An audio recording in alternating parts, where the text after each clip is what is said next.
韓立，這位眾所周知的四屬性偽靈根修士，為何能夠在短短200餘年間逆天結陰，而其身上所背負的驚天秘密卻鮮有人深究？更令人費解的是，連人界翹楚像知禮這般存在，從韓立練氣期時便與之有過交集，後又見證他踏入元陰之境，難道對這般違背常理的速度從未起過疑心嗎？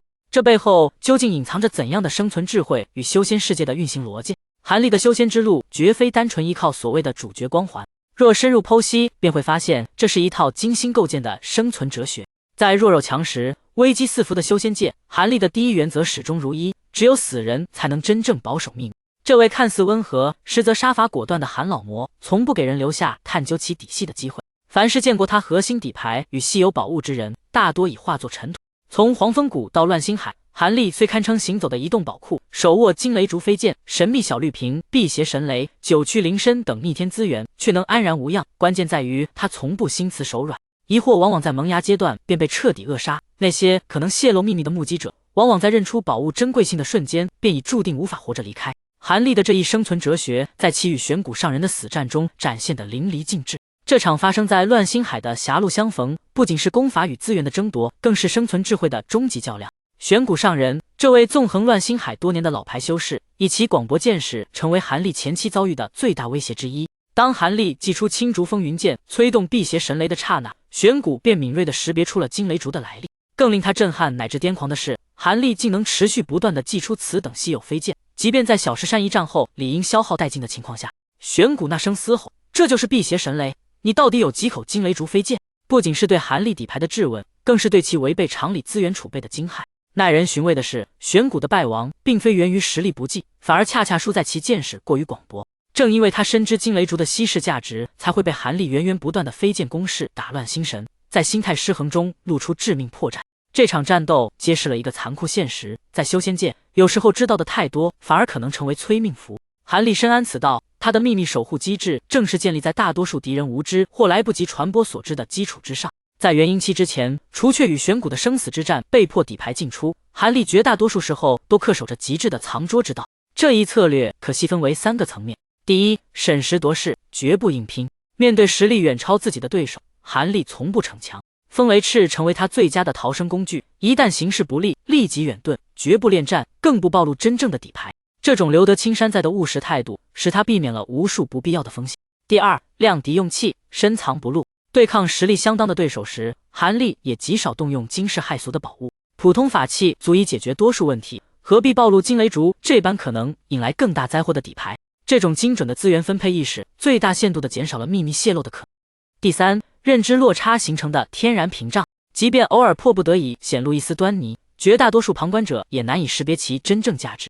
驚雷竹作為天地罕見的靈材，生長條件苛刻至極，尋常修士莫說親眼得見，便是聽聞都屬難得。未催動辟邪神雷時，青竹風雲劍外觀與普通竹制法器無異，即便催動後泛起金色雷光，多數修士也只會當作某種雷屬性飛劍，難以聯想到傳說中的驚雷竹。這種認知上的鴻溝，為韓立提供了無形的保護層。即便真有見多識廣者認出了驚雷竹，也往往面臨一個尷尬現實：搶來也無大用。青竹風雲劍作為韓立精心祭煉的本命法寶，早已與其神魂緊密相連，徹底認主。在修仙界的法則中，這般深度祭煉的法寶印記極難清除，強行奪走此類法寶，不僅需要耗費數十年乃至上百年的時間重新祭煉，更重要的是，重新祭煉後的法寶威力將大打折扣，遠不如在原主手中那般犀利。這種得不償失的風險計算，使得許多理智的修士即使認出寶物珍貴，也會權衡後放棄搶奪念頭，除非有絕對把握能迅速擊殺韓立，並順利逃過後續追殺，而這本身又構成了一個難以解開的困局。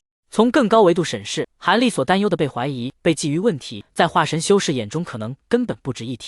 以象知禮為例，這位人界頂尖存在，其修煉速度本就遠超韓立，無需任何外物加持。在他這般境界的修士看來，韓立的所謂奇遇，不過是修仙界中並不罕見的幸運罷了。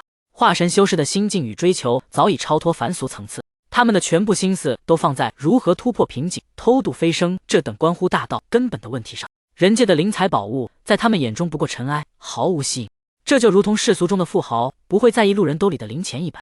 像知禮，即便心中有過一閃而過的疑惑，也絕不可能為此等小事出手。對他而言，探究一個元陰修士的秘密，遠不如思考如何突破化神瓶頸來得重要。當韓立成功凝結元陰，踏入這一境界後，整個局面發生了根本性轉變。元嬰期不僅意味着實力的飛躍，更代表着在修仙界地位的本質提升。此時的韩立已從需要隱藏秘密的弱者轉變為有能力守護秘密的強者。結陰不久，韓立便在神石對決中戰勝元嬰中期的南隴侯，一戰成名。隨後在波瀾壯闊的人界邊界大戰中，他更以元嬰初期的修為創下斬殺元嬰中期修士的驚人戰績。即便面對元嬰後期的強敵，他也能從容脫身。這般跨越境界的恐怖戰力，讓整個人界修士都對他忌憚三分。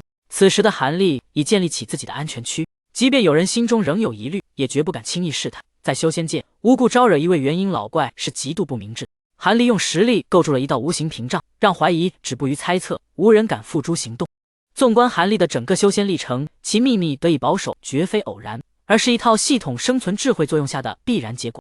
這套智慧包含多個相互關聯的層面。認知層面，充分利用修仙界普遍存在的認知局限，讓稀有寶物在多數人眼中普通化。策略層面，嚴格遵循藏拙原則，只在必要時顯露必要實力，絕不張揚。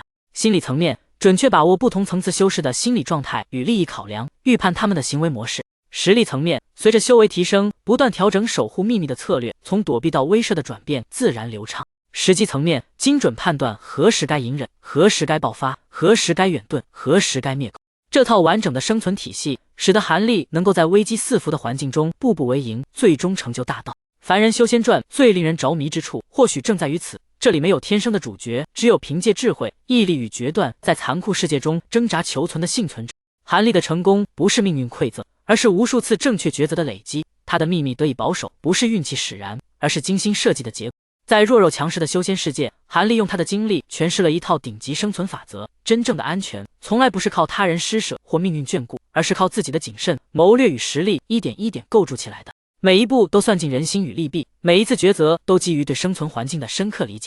韓立的故事告訴我們，即便手握逆天資源，若無相匹配的智慧與心性，也終將是懷璧其罪。而即便起點低微如偽靈根，若能深諳生存之道，亦能走出屬於自己的通天之路。這或許才是凡人修仙傳超越一般修仙小說的深刻之處。它不僅講述了一個人的修煉歷程，更揭示了一個世界的運行邏輯與生存智慧。在這個意義上，韓立的秘密之所以能保守至今，既是他個人智慧的勝利，也是對整個修仙世界規則深刻理解的必然結果。他的故事是一部偽靈根修士的逆襲史，更是一部關於如何在極端環境中生存並崛起的教科書。而這正是無數讀者為之着迷的根本原因。